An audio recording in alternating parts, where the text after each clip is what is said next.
नमस्कार, आदाब, सत श्री अकाल, जय भीम, जोहार। मेरा नाम है नवीन कुमार। विधानसभा के चुनाव से ऐन पहले गुजरात को एक बार फिर से दंगों की आग में झोंकने की कोशिश हुई है। ऐसा लगता है जैसे इसकी स्क्रिप्ट पहले से ही लिख ली गई थी। फॉर्मूला वही पुराना, अल्पसंख्यकों के इलाकों में बहुसंख्यकों की एंट्री, त्योहार पर उकसाने की कोशिश और इसके बाद इसे धार्मिक उन्माद के रंग में रंग देना। वडोदरा में दिवाली की रात यही हुआ। माहौल अचानक से बिगड़ गया। आतिशबाजी को लेकर दो समुदाय के लोग आमने सामने आ गए और देखते ही देखते जहां पटाखे और फुलझड़ियां छूट रही थीं, वहां पेट्रोल बम बरसने लगे, पत्थर चलने लगे और इलाके को आग के हवाले किया जाने लगा। जो हैरानी की बात है वो ये कि पुलिस अव्वल तो देर से पहुंची, लेकिन जब पहुंची तब भी दंगाई उससे काबू में नहीं आ रहे थे। रात जैसे जैसे ढल रही थी, भिड़ंत खतरनाक होती जा रही थी। कोई किसी को सुनने को राजी नहीं था।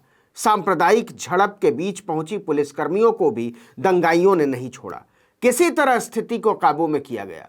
पुलिस ने दोनों पक्षों से कुल 19 लोगों को हिरासत में ले लिया है। आपको बता दें कि यह सांप्रदायिक हिंसा 24 अक्टूबर की रात करीब 1:15 वडोदरा के पानी गेट इलाके में घटी। यह इलाका बेहद संवेदनशील माना जाता है। पहले भी यहां इस तरह का तनाव फैल चुका है। बताया जा रहा है कि एक बाइक में रॉकेट लग जाने की वजह से शुरू हुआ तनाव देखते ही देखते पेट्रोल बम तक पहुंच गया।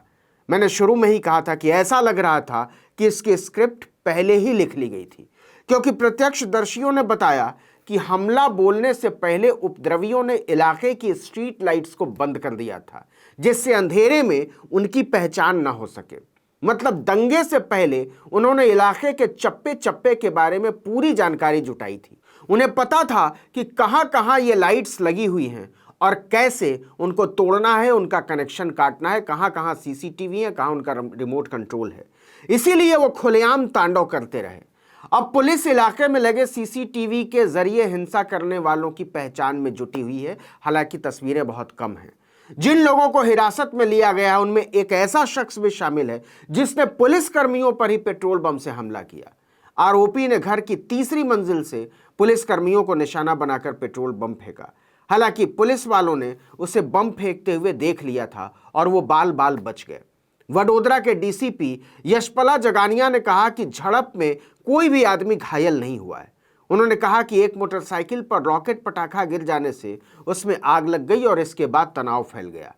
पुलिस की बताई हुई कहानी के मुताबिक पटाखे फोड़ने को लेकर हुए विवाद के बाद लोग एक दूसरे पर बम फेंकने लगे। हालांकि पुलिस ये नहीं बताती कि वो आए कहां से अचानक।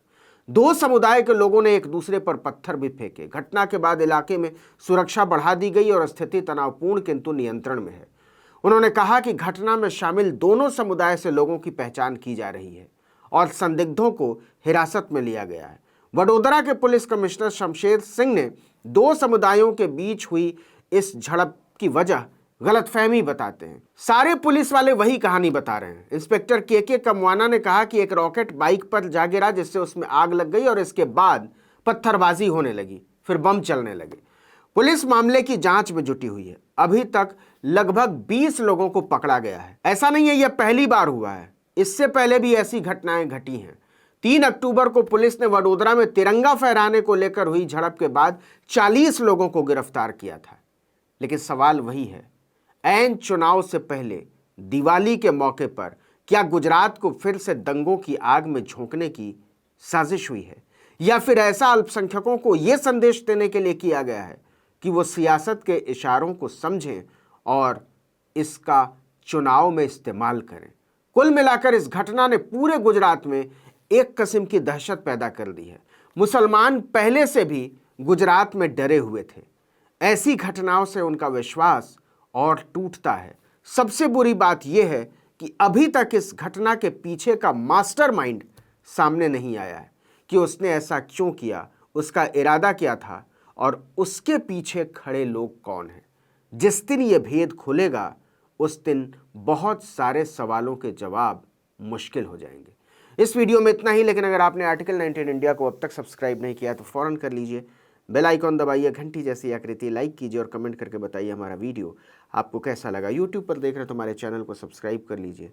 फेसबुक पर देख रहे हैं तो हमारे पेज को लाइक कर लीजिए। इंस्टाग्राम पर हमें फॉलो कीजिए और हमारा ट्विटर हैंडल है article19_India। नमस्कार।